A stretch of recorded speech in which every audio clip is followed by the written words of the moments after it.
Hello viewers, welcome to my YouTube channel Rohit Singh Chemistry Classes. In the continuation of video lecture series of stereochemistry or stereoisomerism, in the lecture number 10 we will see conformational isomerism. जैसा कि आपने last video lecture में देखा था geometrical isomerism में कि carbon carbon के बीच में डबल बॉन्ड था तो वहाँ पे रोटेशन रिस्ट्रिक्टेड था, लेकिन आज हम देखेंगे कन्फर्मेशनल आइसोमेरिज्म जो कि कार्बन सिंगल बॉन्ड कार्बन के बीच में होता है, जिसमें हम एक कार्बन को फिक्स रखते हैं, दूसरे कार्बन के अक्रॉस में रोटेशन करते हैं, तो रोटेशन की वजह से अलग अलग कन्फॉर्मर्स बन के आते हैं। आप मेरे हाथ में देख पा रहे हैं ये एक इथेन मॉलिक्यूल है। अगर आप इस पोटैटो को देखें और इस पोटैटो को देखें तो ये कार्बन है। ये जो मैं आपको लेफ्ट हैंड दिखा रहा हूँ ये कार्बन C1 है और जो राइट हैंड पे दिखा पा रहा हूँ ये कार्बन C2 है। अब इस पर आप देखिए कि ये लगभग मैं आपको रोटेट करके दिखाऊं तो ये आपका अलग अलग इसमें हाइड्रोजन जुड़े हुए हैं।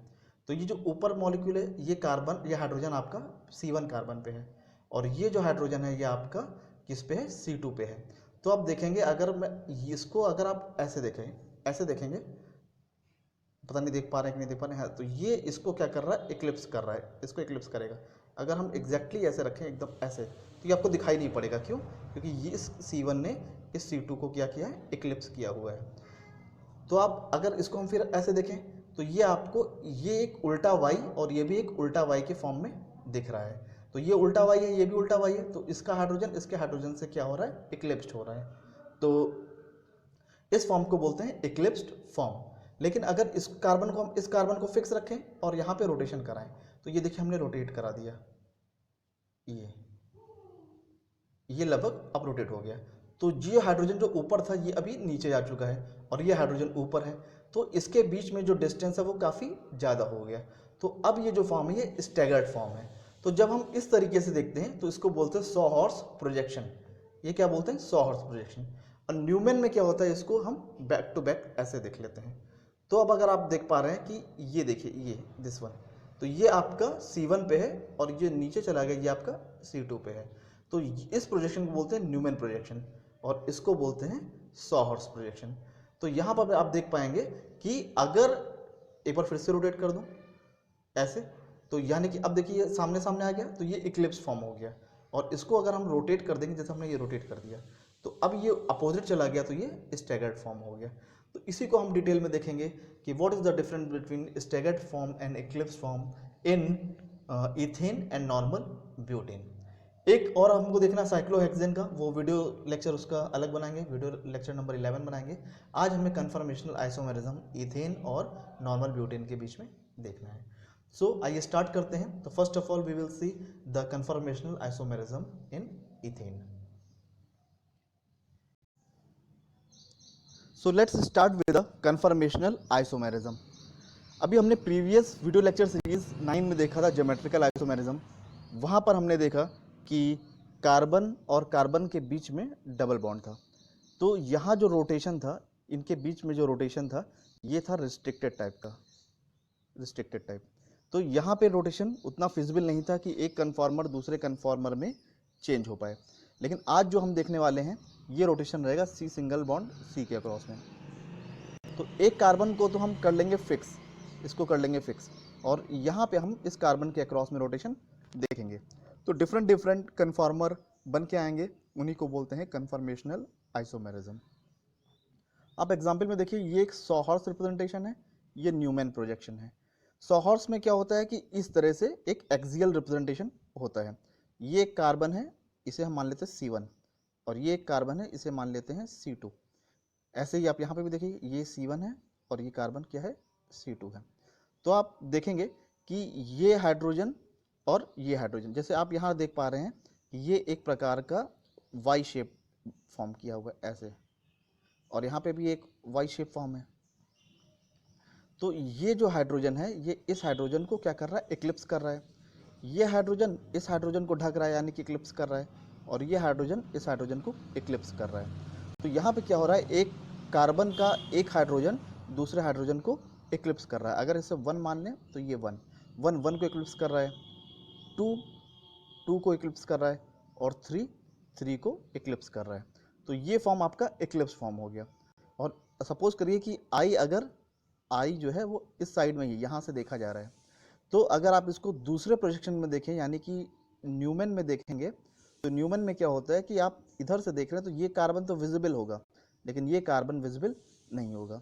तो इस स्ट्रक्चर में देखिए ये जो डॉटेड फॉर्म है दिस वन, ये C1 है, और ये जो आपका सर्कुलर फॉर्म है ये C2 है।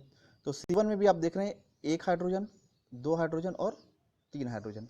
ऐसे C2 में भी 1, फिर ये आपका 2 और ये 3। तो इस प्रकार से आप हॉर्स और न्यूमन रिप्रेजेंटेशन देखेंगे आगे चल के।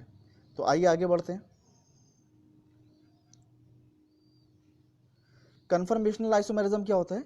Conformational isomerism basically single bond के अक्रॉस में देखा जाता है, जिसमें एक कार्बन को हम फिक्स कर लेते हैं और दूसरे कार्बन को रोटेट करते रहते हैं।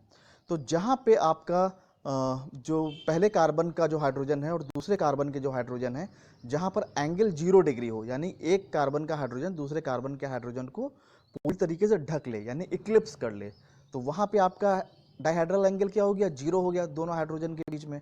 तो वो उस कन्फॉर्मर को इक्लिप्स फॉर्म बोलते हैं। और जब एक को हम फिक्स करके दूसरे कार्बन को रोटेट करेंगे तो वो जब मैक्सिमम डिस्टेंस पे चला जाएगा, जहाँ पर डिस्टेंस मैक्सिमम हो, इस केस में 60 डिग्री एंगल पे मैक्सिमम डिस्टेंस पे चला जाता है।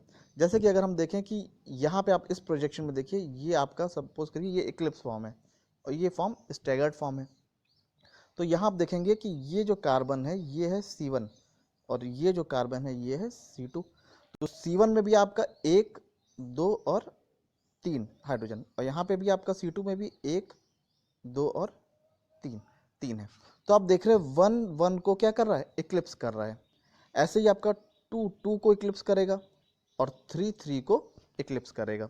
यानी कि यहाँ पे आप देखेंगे तो ये इसको और ये इसको क्या कर रहा है? इक्लिप्स कर रहा है। और एक चीज़ और देखिए कि यहाँ पे भी आप C1 कार्बन पे ये जो प्रोजेक्शन है ये उल्टा वाई जैसा बना हुआ है, और C2 पे भी जो प्रोजेक्शन है ये भी आपका उल्टा वाई जैसा है। तो यानी कि इस केस में क्या हो रहा है कि जो इक्लिप्स है वो मैक्सिमम है, यानी कि एक दूसरे को ढक ले रहे हैं। अब यहीं पे एक काम करते हैं कि इसको तो फिक्स कर लेते हैं, इसको हमने फिक्स कर लिया और यहाँ पे रोटेशन कर देते हैं। तो रोटेशन करने के बाद देखिए अब ये कैसा वाई हो गया? ये सीधा वाई हो गया, जो कि अभी उल्टा था। तो ये यहाँ प्रोजेक्शन चेंज हो गया। तो ये हाइड्रोजन जो इसको इक्लिप्स कर रहा था ये मैक्सिमम डिस्टेंस पे चला गया, ये जो इसको इक्लिप्स कर रहा था ये अपोजिट चला गया, और ये भी क्या हो गया? अपोजिट चला गया। तो यहाँ पे आप देख रहे हैं कि यहाँ डिस्टेंस कैसा है? मैक्सिमम है। तो ये फॉर्म तो इक्लिप्स फॉर्म था, ये फॉर्म कैसा हो गया? स्टैगर्ड फॉर्म हो गया, जहाँ पे डिस्टेंस क्या हो गया? मैक्सिमम हो गया। तो बेसिकली कन्फर्मेशनल आइसोमेरिज्म में आपका इक्लिप्स फॉर्म स्टैगर्ड फॉर्म में कन्वर्ट हो जाता है bye the rotation of 60 degree. यानी 60 डिग्री आप इसको अगर रोटेट कर देंगे तो इक्लिप्स फॉर्म स्टैगर्ड में कन्वर्ट हो जाएगा और स्टैगर्ड फॉर्म इक्लिप्स में कन्वर्ट हो जाएगा। Means they are interconvertible to each other by the rotation of 60 degree. तो इसको बोलते हैं कन्फर्मेशनल आइसोमेरिज्म।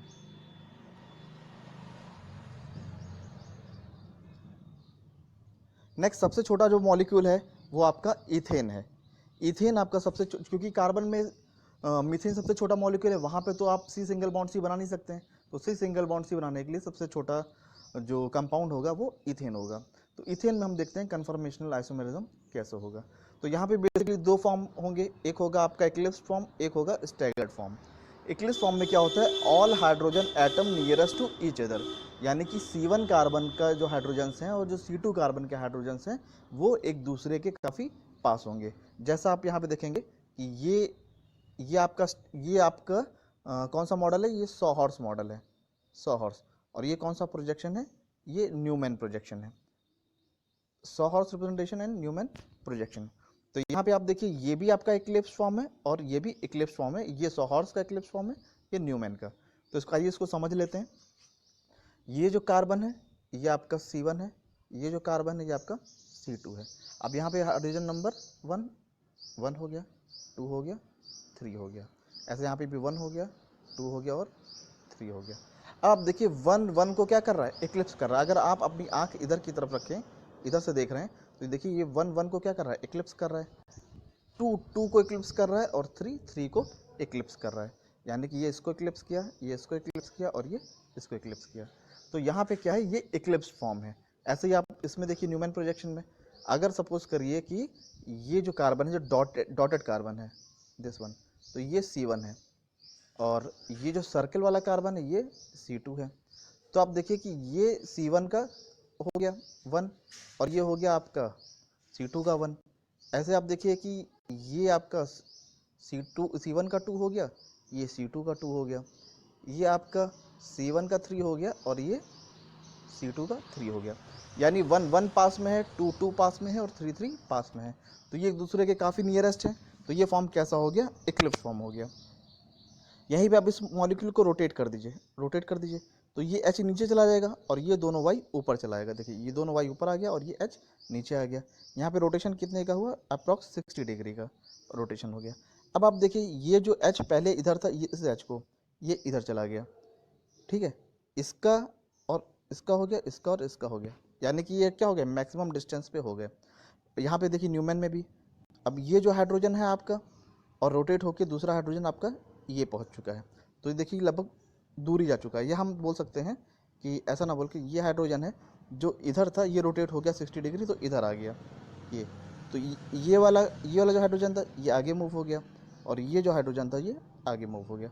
यानी आगे वाले कार्बन को या इस कार्बन को हमने कैसा रखा? फिक्स रखा और इसको हमने घुमा दिया। ऐसे ये जो आगे का फ्रंट कार्बन है C1 है, ये कैसा? ये फिक्स है, और पीछे C2 वाले को हमने क्या कर दिया? रोटेट करा दिया। तो रोटेट कराने से क्या हुआ कि ये आगे 60 डिग्री आगे बढ़ गया, ये 60 डिग्री आगे बढ़ गया और ये भी 60 डिग्री आगे बढ़ गया। तो ये जो अब दूर दूर प्रोजेक्शन आ रहा है, यानी कि हम बोलें अगर ये 1 है तो ये 1 है, ये C1 का 1 है, ये C2 का 1 है, ये C1 का 2 है, ये C2 का 2 है, ये C3 का 3 है और ये C2 का 3 है। तो यानी कि सब क्या हो गए? डिस्टेंस अपार्ट हो गए। तो ये हो गया आपका स्टैगर्ड कन्फर्मेशन।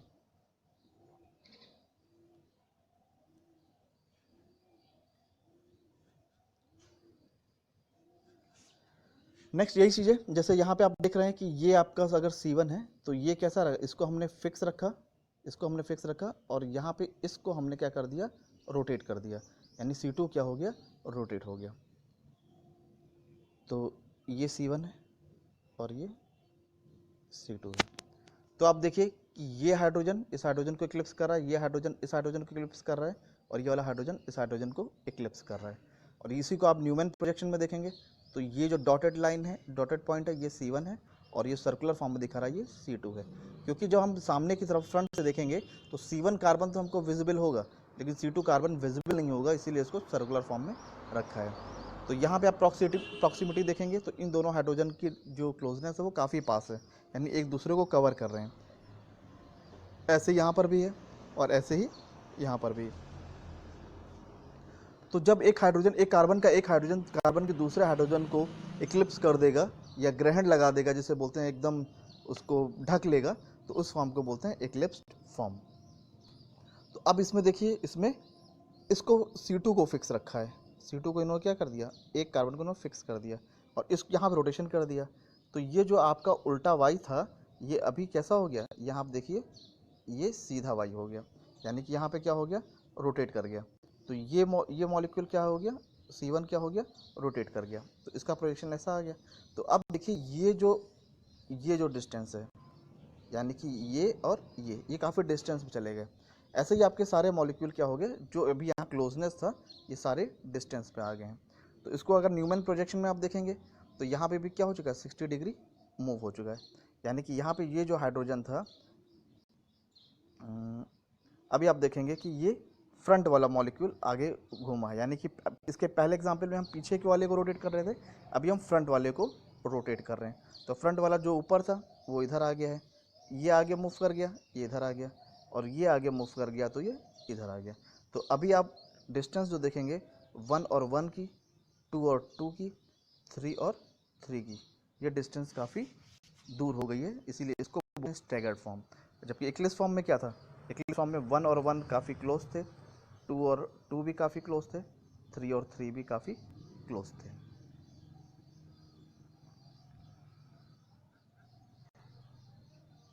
अब आइए एनर्जी चेंज देख लेते हैं कि जब एक कन्फॉर्मर दूसरे कन्फॉर्मर में चेंज होता है तो एनर्जी कितना खर्च होता है या कितना यूटिलाइज होता है।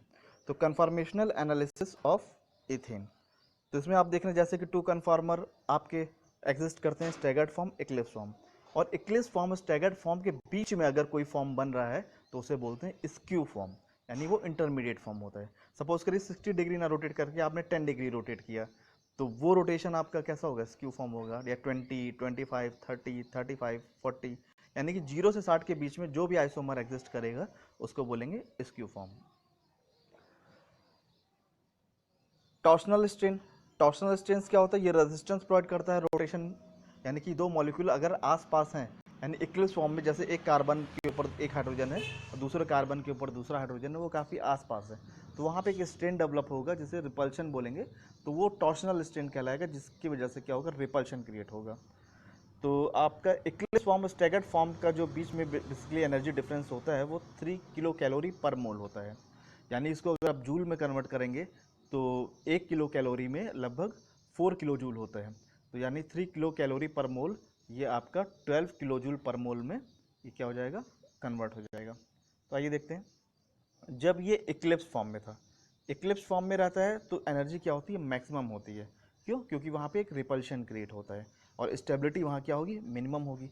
ये देखिए ये फॉर्म कैसा है, ये इक्लिप्स फॉर्म है, यहाँ पे एक हाइड्रोजन दूसरे हाइड्रोजन को क्या कर रहा है, कवर कर रहा है, तो यहाँ डाईहाइड्रल एंगल कितना हो गया, 0 डिग्री हो गया। उस समय जो एनर्जी होती है वो 3 किलो कैलोरी पर मोल होती है, या आप बोल सकते हैं 12 किलो जूल पर मोल, यानी कि यहाँ पे इस पोजीशन पे। इसके बाद क्या हुआ, रोटेशन स्टार्ट हुआ, यानी कि ये मूवमेंट स्टार्ट हो गया, तो ये जो आगे वाला C1 कार्बन है ये रोटेट कर गया, ये रोटेट कर गया, तो ये रोटेट करके कहाँ आ गया, इस पोजीशन में जो अभी मैंने आपको प्रीवियस में दिखाया था। तो यहाँ पे अब ये जो बैकवर्ड का हाइड्रोजन है और ये फ्रंट कार्बन का जो हाइड्रोजन है, इनके बीच का जो एंगल आया ये कितना आ गया, 60 डिग्री। 60 डिग्री एंगल आने की वजह से ये जो फॉर्म हो गया, ये कैसा, ये इक्लिप्स फॉर्म था और ये फॉर्म कैसा आ गया, स्टैगर्ड फॉर्म। तो यानी कि अब इतनी एनर्जी क्या होगी, लॉस होगी, और ये यहाँ पे पहुँच जाएगा 60 डिग्री पे, यहाँ पे। फिर क्या होगा, अब ये फिर ये रोटेट करेगा आगे की तरफ, तो आप देख रहे हैं ये फिर से इक्लिप्स फॉर्म आ गया, यानी 1 वाला पार्ट रिपीट हो गया। तो अब यहाँ पे 0 एच एच को कवर कर लिया, यहाँ भी एच एच को कवर कर लिया, तो अब क्या हो गया, ये एक तरीका इक्लिप्स फॉर्म हो गया। तो ये फिर से आपका इस पोजीशन पे पहुँच जाएगा, यानी ये फॉर्म हो गया इक्लिप्स फॉर्म, ये हो गया स्टैगर्ड, और ये फिर से इक्लिप्स हो गया। फिर इसको आगे रोटेट करेंगे आगे की तरफ, तो ये देखिए अब ये एच यहाँ पे यहाँ पहुँच गया है, यानी कि यहाँ और यहाँ के बीच में 60 डिग्री रोटेशन था, इसके और इसके बीच में भी 60 डिग्री रोटेशन हुआ, और इसके और इसके बीच में भी कैसा रोटेशन होगा, 60 डिग्री। तो ये 60 60 60 ये ऐड होता जाएगा। तो अब टोटल आप देख रहे हैं कि यहाँ पे जो टोटल यहाँ से आपका जो रोटेशन है वो कितना हो गया, यहाँ से ये 60 था और लगभग 60 और हुआ, 120 हुआ, फिर 60 और होगा तो ये 180 हो गया, यानी कि यहाँ से यहाँ के बीच में क्या हो गया, 180 डिग्री रोटेशन हो गया।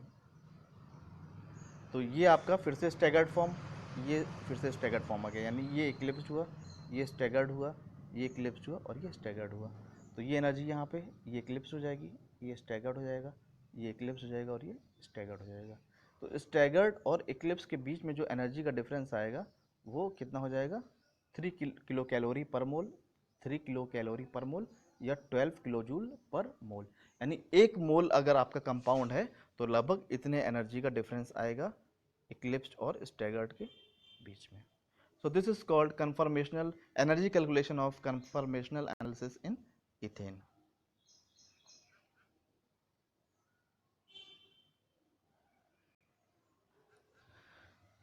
नेक्स्ट है, ये आप देख सकते हैं, ये सॉहर्स प्रोजेक्शन और ये न्यूमैन प्रोजेक्शन। ये आपको मैं बता चुका हूँ कई बार कि जब ये एक दूसरे को इक्लिप्स करेंगे, आगे पीछे होंगे, तो ये इक्लिप्स फॉर्म होगा और ये आपका स्टैगर्ड फॉर्म होगा। ऐसे ही आपका न्यूमैन प्रोजेक्शन में ये है। अब स्टेबिलिटी की बात करें तो एनर्जी अगर सबसे ज़्यादा होगी तो स्टेबिलिटी क्या होगी, सबसे कम होगी। तो स्टैगर्ड फॉर्म में आप देख रहे हैं एनर्जी क्या होती है, 3 किलो कैलोरी पर मोल के अप्रॉक्स में कम होती है इक्लिप्स से। तो स्टैगर्ड फॉर्म ज़्यादा स्टेबल होंगे in comparison to eclipse form. तो एच एटम्स क्या होंगे स्टैगर्ड फॉर्म में, डिस्टेंट अपार्ट होंगे, और वहाँ पे क्या होगा, जो रिपल्सिव फोर्सेस है वो बहुत कम लगेगा, यानी रिपल्शन के चांसेस वहाँ पे बहुत कम होंगे। इसीलिए that's why staggered conformer are stable, staggered form ज़्यादा स्टेबल होते हैं in comparison to eclipsed form.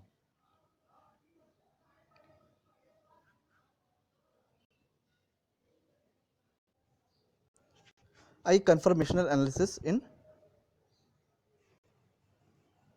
Conformational analysis in butane देखते हैं। तो ब्यूटेन का मॉलिक्यूलर फॉर्मूला है C4H10।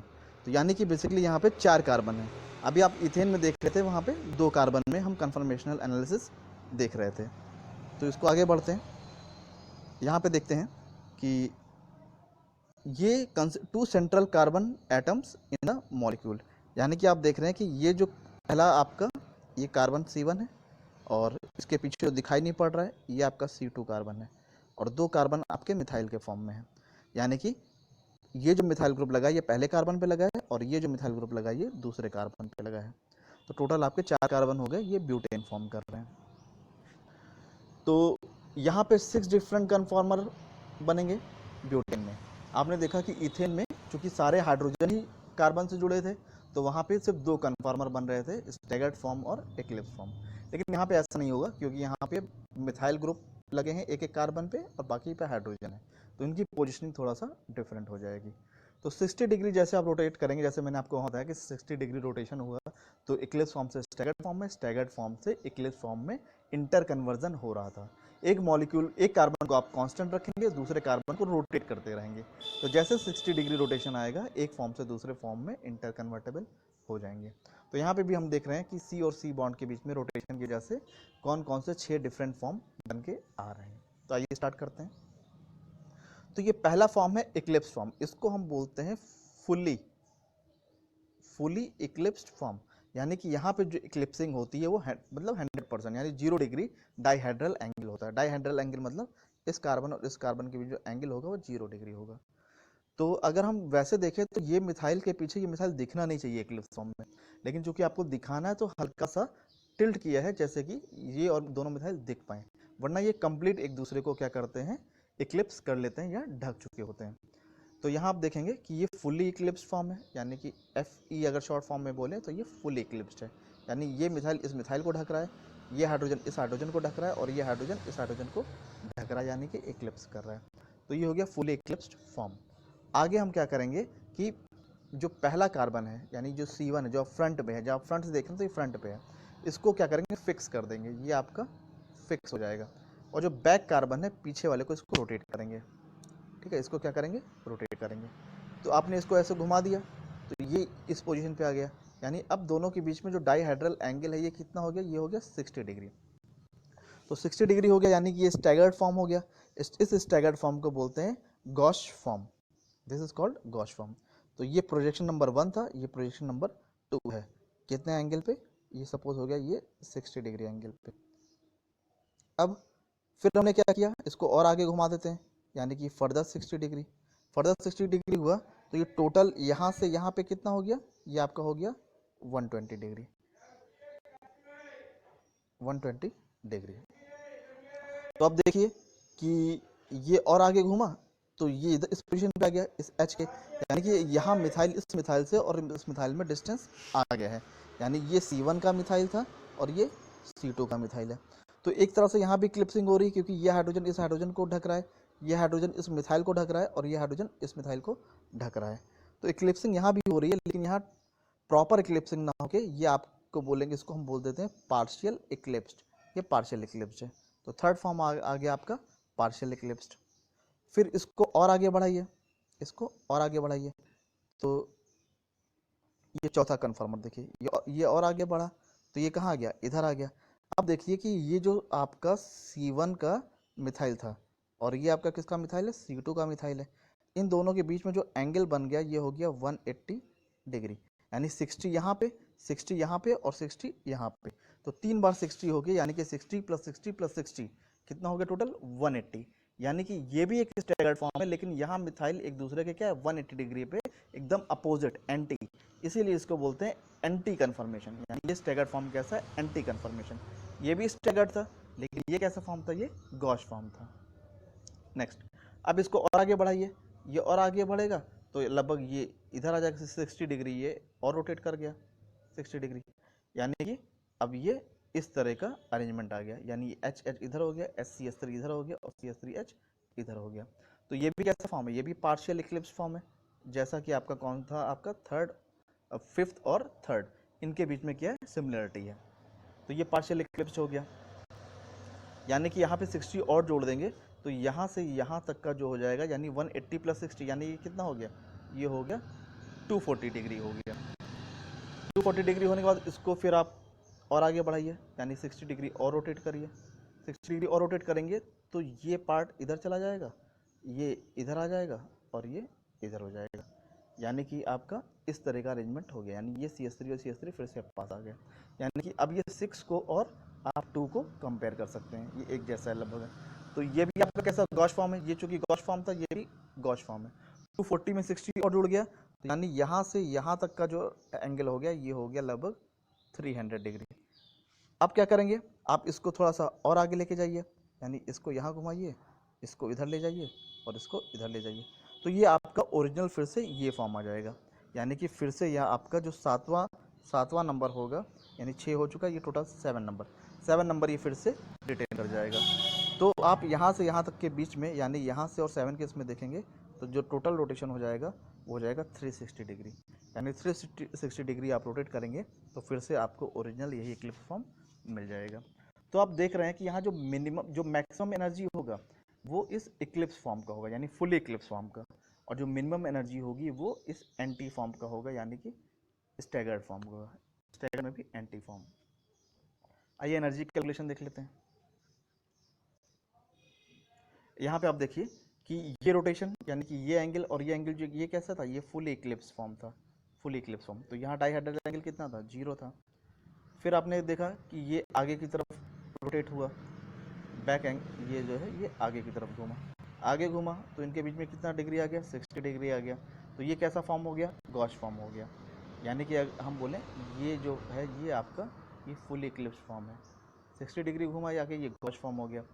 फिर ये आगे इक्लिप्स हो गया, पार्शियल इक्लिप्स, क्योंकि ये आगे की तरफ घूम जाएगा तो ये इधर आ गया, दिस वन। तो ये फिर से आपका ये कैसा हो गया, ये हो गया पार्शियल इक्लिप्स फॉर्म। ये हो गया 1 फॉर्म, ये हो गया 2 और ये हो गया 3। फिर ये आगे और घूमेगा, यानी कि अब ये और ये मैक्सिमम डिस्टेंस पे आ गए, तो ये कौन सा फॉर्म हो गया, एंटी फॉर्म हो गया। यानी ये सबसे मिनिमम एनर्जी वाला ये ऐसे। तो ये आगे घूम गया तो ये फिर इधर आ गया, तो यानी कि फिर से ये इक्लिप्स हो गया 240 डिग्री पे। तो ये जो आपका है ये फिर से पार्शियल इक्लिप्स फॉर्म आ गया। फिर इसको आगे रोटेट करेंगे तो ये देखिए CS3 यहाँ आ गया, यानी कि ये फिर से आपका क्या हो गया, गॉस फॉर्म आ गया इस रोटेशन पे। यानी ये आपका 3 हुआ था, ये 4 है, ये 5 है और ये 6 है। और फिर फर्दर रोटेशन कराया तो ये आपका ओरिजिनल फॉर्म आ गया फिर से ये वाला। तो ये फिर से आपका हो गया फुली इक्लिप्स्ड फॉर्म। तो टोटल आपने देखा कि रोटेशन वाइज ये आपका वन कन्फॉर्मर से दूसरा, दूसरे से तीसरा, तीसरे से चौथा, पांचवा, छठवां और सातवां, ये फॉर्म ऐसे घूमते चले गए। तो जो पूरा ही इक्लिप्स कर रहा था वो टोटली इक्लिप्स फॉर्म था या फुली इक्लिप्स्ड। फिर थोड़ा दूर गए तो यानी कि मिथाइल का जो डिस्टेंस 60 डिग्री रहा ये गॉस फॉर्म हो गया। फिर ये आगे जाके यहाँ पे एक दूसरे को इक्लिप्स करने लगे, लेकिन मिथाइल चूँकि अपोजिट डिस्टेंस में है तो ये आपका इक्लिप्स फॉर्म हो गया। फिर आपको इसको और रोटेट कराया आपने, 180 डिग्री रोटेशन हो गया, तो ये मिथाइल और ये मिथाइल अपोजिट साइड पहुँच गया, ये एंटी फॉर्म हो गया जो कि लोवेस्ट एनर्जी है। फिर आगे आपने रोटेट किया तो फिर वैसे पार्शियल इक्लिप्स आया, फिर आगे रोटेट हुआ, फिर ऐसे गॉस फॉर्म आया, और फिर 360 डिग्री रोटेशन पे आपका ये टोटली इक्लिप्स फॉर्म यानी कि ओरिजिनल फॉर्म रिटेन हो गया। तो आप देख सकते हैं कि टोटल इक्लिप्स फॉर्म यहाँ से और ये जो लोवेस्ट आपका एंटी फॉर्म था, इसके बीच में जो एनर्जी का डिफरेंस था वो 5 किलो कैलोरी पर मोल। तो 1 किलो कैलोरी में 4 किलो जूल है, तो 5 4 जा 20, लगभग 21 किलो जूल पर मोल के हिसाब से ये एनर्जी डिफरेंस आएगा। So this is the energy calculation in the case of normal butane.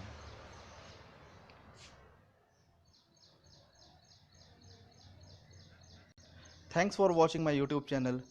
Kindly subscribe my channel and press the bell icon for further notification.